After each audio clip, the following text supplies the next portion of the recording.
Hi, I'm Doug Reeves at Creative Leadership Solutions, where we believe in evidence, passion, and results.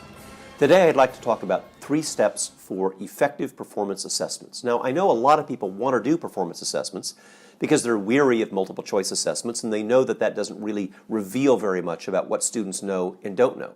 The problem is performance assessments, as they are often constructed, are cumbersome. They take forever to grade and students can get bogged down. So I hear those frustrations. So how can we get the value of a performance assessment without the cumbersome nature that so many of them have caused? Here are 3 things to consider. Number 1, have progressive tasks.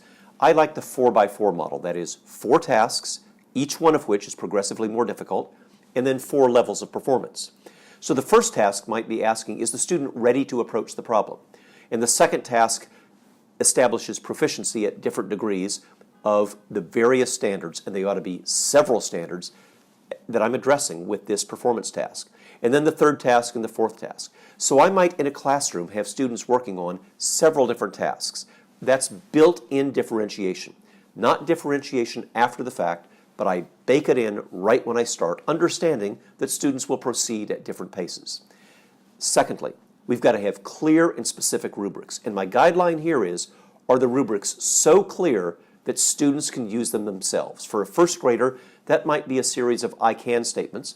For a middle or high school student, it might be a rubric, but probably not the rubrics that you're downloading from the web right now that are designed by college-educated people to appeal to other college-educated people.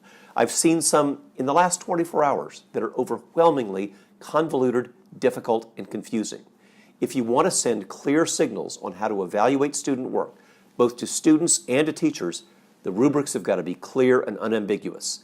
And by the way, maybe we could start by calling them scoring guides instead of rubrics to get rid of some of the jargon that creeps into our discussion.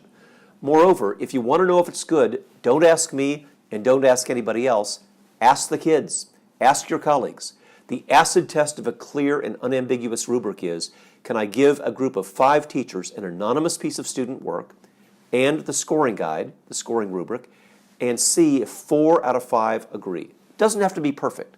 4 out of 5 is really close to 80%. And if 80% of people agree on what the score is, then I've got a reliable rubric. But if one says it's a 2, and somebody else says it's a 3, and somebody else says it's 4, and other people don't know, then I've got a rubric that no matter how artfully constructed is ineffective and ambiguous. So step 1, progressive tasks. Step 2, clear and specific rubrics. Step 3, you got to practice.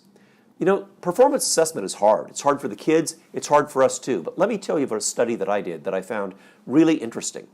I had teachers who were really bright, capable people, 50 of them, looking at anonymous pieces of student work. We all had what we thought were pretty good rubrics. And the first time they scored a piece of student work, there was blood on the floor. Everybody disagreed with everybody. Well, my standards are better than your standards. And not only that, but it took them forever and a day to collaborate. If they scored every performance assessment that way, they wouldn't be turning work back in until July. But at the end of that first very difficult session, I said, gee, I wonder if professionally challenging things are difficult. Take time, take practice. Let's do it again. And so we did. And they got more accurate, more agreement, and they got faster. And they also revised the rubric because they came to believe that the enemy was not really each other. The enemy is ambiguity. And then we did it again. And they got better and they got faster. And then we did it again and they got better and they got faster. Here's the bottom line. By the time they were done with 4 practice sessions, they had gone from 20% agreement to 92% agreement. Not perfect, but pretty darn good. And they had gone from 45 minutes to score down to 9 minutes. Now, when was the last time you had professional development where instead of teachers feeling like this is one more thing added to my plate, we were able to say, if we practice, if we work hard, then we can save you time.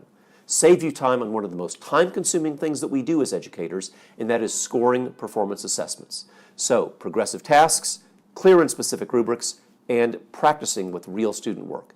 Do that, and your performance assessments will be better next year.